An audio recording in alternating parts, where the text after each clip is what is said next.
Seorang jenderal Rusia yang dihormati baru saja mengucapkan hal tak terbayangkan di siaran televisi langsung.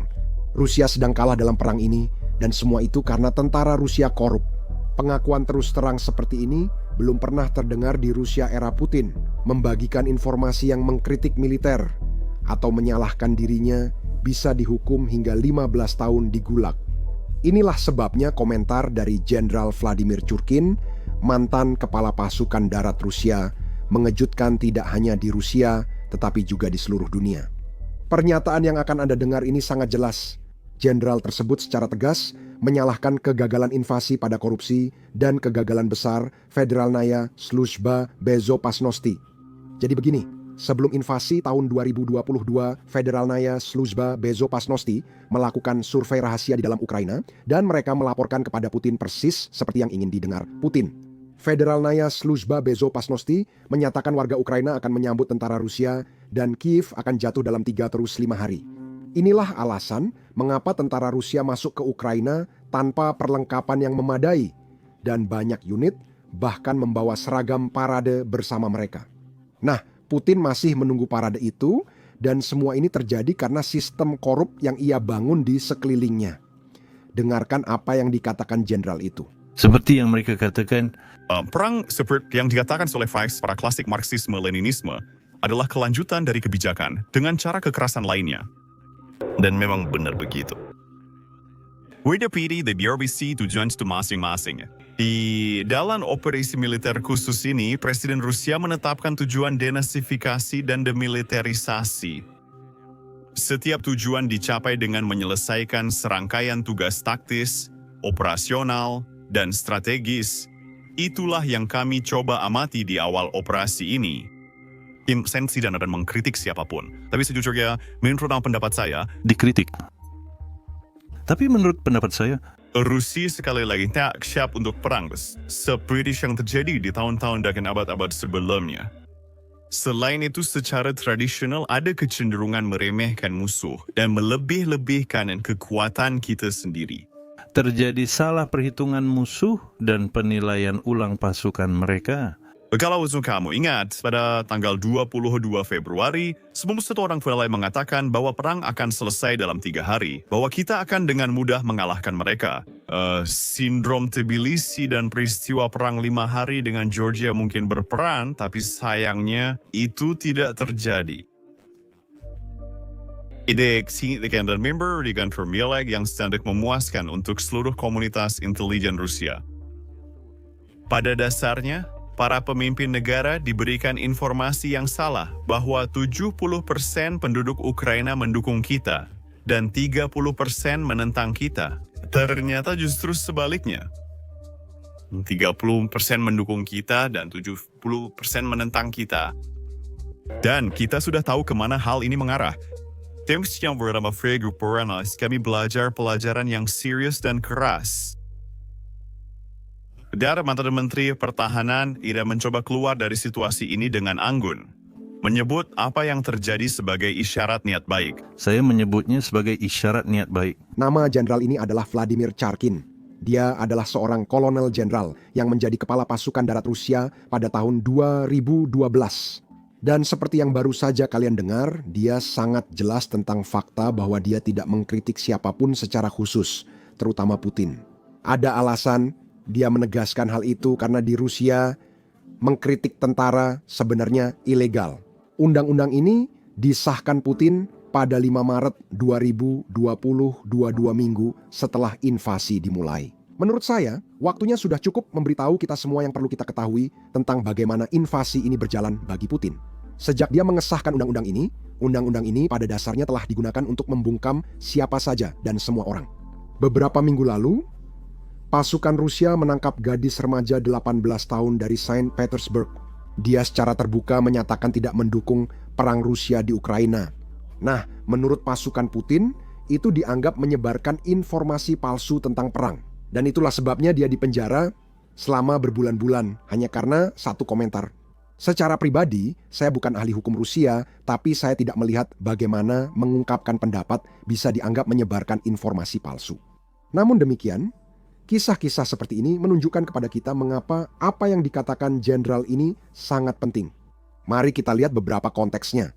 Semua tahu Federalnaya Sluzhba Bezopasnosti melakukan kesalahan besar, tapi belum ada yang secara terbuka mengecam mereka. Setelah aneksasi Crimea tahun 2014, Putin telah memberikan miliaran dolar kepada Federalnaya Sluzhba Bezopasnosti hanya untuk menyebarkan disinformasi di Ukraina. Tujuan dari operasi ini adalah untuk meyakinkan masyarakat Ukraina bahwa Barat adalah musuh dan orang Ukraina seharusnya berteman dengan Rusia. Sebelum Putin melancarkan invasi, dia ingin melihat hasil investasinya, apalagi dia sudah menghabiskan miliaran dolar dari kantongnya. Jadi dia meminta Federalnaya Sluzhba Bezopasnosti untuk melakukan survei dan jajak pendapat secara rahasia di dalam Ukraina untuk mengetahui bagaimana reaksi masyarakat Ukraina jika Rusia memulai invasi. Nah, kalian mau menebak apa hasil jajak pendapat itu karena semua ini terdengar seperti ide yang bagus. Mungkin kita juga harus melakukan ini di sekolah menengah dan universitas. Mulai sekarang, setiap siswa harus menilai sendiri hasil ujian dan tes mereka. Saya yakin semua akan dapat nilai A jika kita mulai melakukannya. Begitulah situasinya, semua orang yang dibayar miliaran oleh Federalnaya Sluzhba Bezopasnosti untuk menyebar disinformasi juga digunakan Federalnaya Sluzhba Bezopasnosti untuk survei tentang perasaan publik Ukraina soal invasi. Menurut agen Rusia, mereka mengatakan tentara Rusia akan disambut di Ukraina dan warga tidak akan melawan pemerintah Ukraina. Federalnaya Sluzhba Bezopasnosti melaporkan ke Putin bahwa 70% masyarakat kemungkinan akan bergabung dengan tentara Rusia untuk menggulingkan pemerintah Ukraina. Saya ingin mengingatkan semua orang kutipan Charlie Munger. Tunjukkan insentifnya, saya akan tunjukkan hasilnya. Orang-orang yang dibayar mahal oleh Federalnaya Sluzhba Bezopasnosti tidak termotivasi berkata jujur. Karena jika mereka benar-benar mengatakan yang sebenarnya, Putin akan memotong pendanaan mereka dan mereka tidak akan punya karier.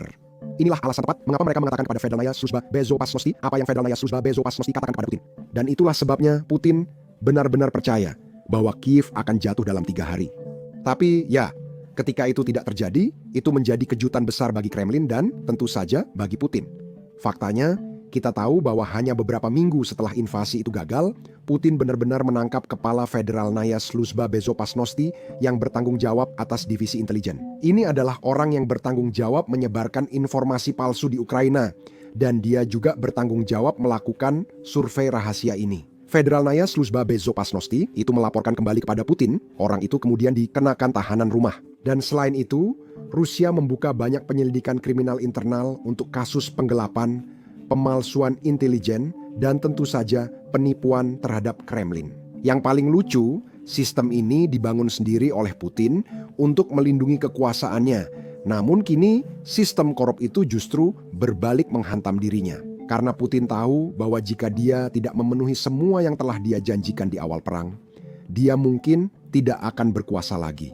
Karena itu, Putin sulit keluar dari perang ini tanpa mempertaruhkan dirinya sendiri. Namun, ekonomi Rusia sebenarnya tidak bisa menopang perang ini lebih lama lagi. Dan ini adalah sesuatu yang bahkan dibicarakan secara terbuka oleh para propagandis Rusia yang sangat pro-perang. Dengarkan baik-baik. Jika dalam waktu dekat, jika dalam waktu dekat seperti yang saya perkirakan dan bicarakan, operasi militer khusus itu tetap berjalan. Itulah si usulan dari Trump yang disuarakan dan sekarang sedang aktif didiskusikan. Jika fase panas dari operasi militer khusus itu tidak dihentikan, menurut usulan ini, anggaran Rusia kemungkinan besar akan menghadapi kesulitan besar, seperti yang sudah sering saya katakan. Akibatnya, kesulitan ini akan jatuh ke pundak kita, pundak Anda dan saya. Oleh karena itu, saya sungguh berharap bahwa kesepakatan gencatan senjata akan tercapai. Pertama yang paling utama, hal terpenting adalah orang-orang akan berhenti meninggal, termasuk warga sipil. Dan yang kedua, ini setidaknya akan memberikan semacam jeda bagi anggaran Rusia.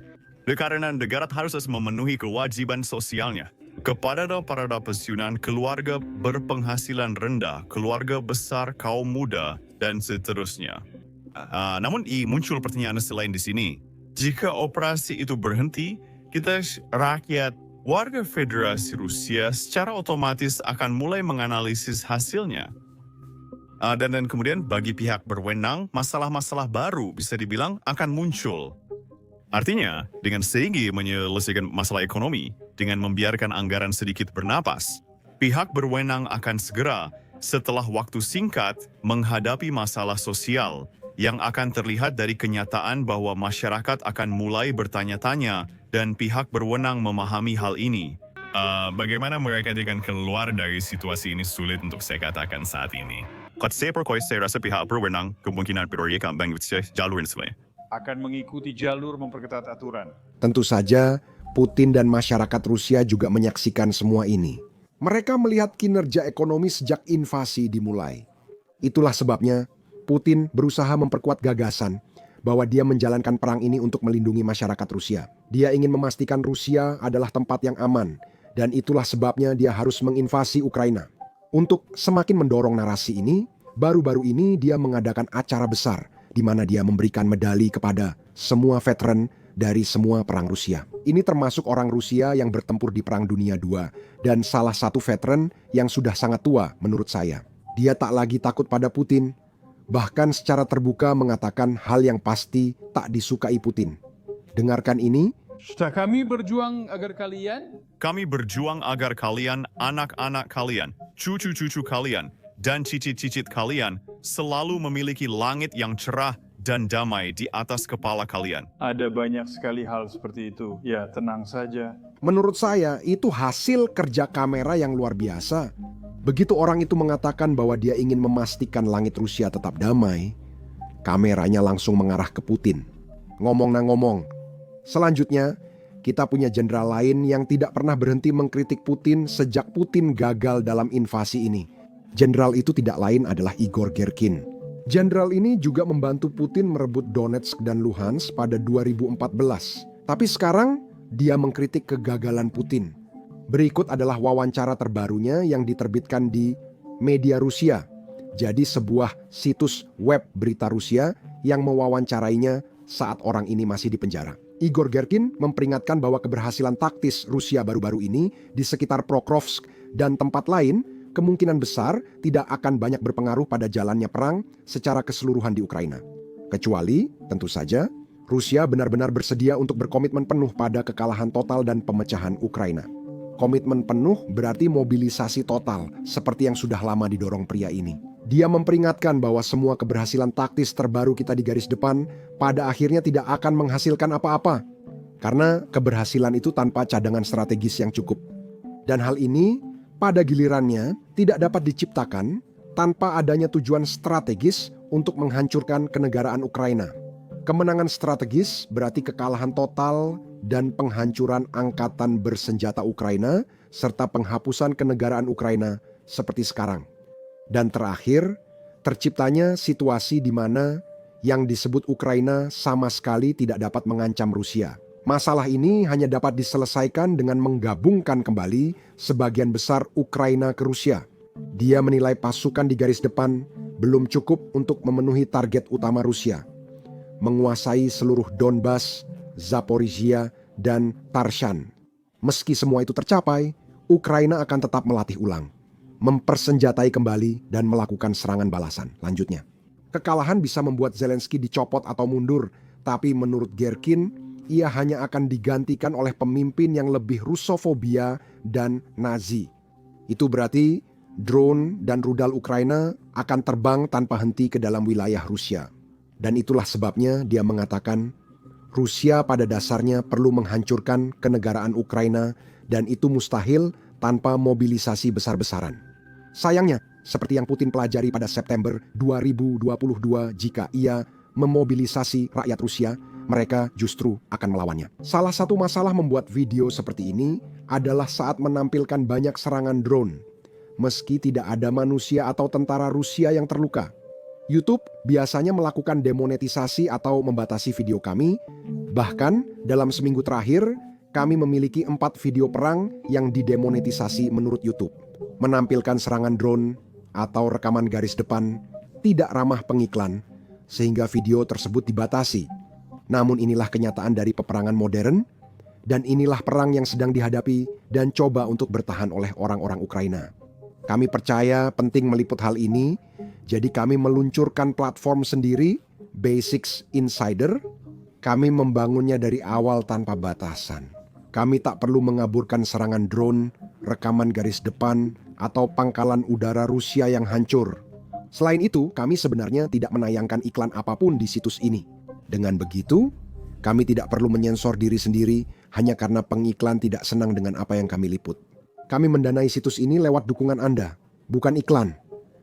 Jika Anda tertarik dengan liputan seperti ini, jika Anda ingin menonton video kami tanpa sensor dan konten bonus yang tidak tersedia di YouTube, bergabunglah di basicsinsider.com. Anda bisa klik tautan di deskripsi atau scan kode QR di layar. Dengan bergabung, Anda dapat menonton semua konten yang telah dan akan kami unggah. Selain itu, Anda juga akan mendukung liputan kami dan mendukung channel kami, jadi terima kasih banyak. Nama saya Sam dan sampai jumpa di video berikutnya.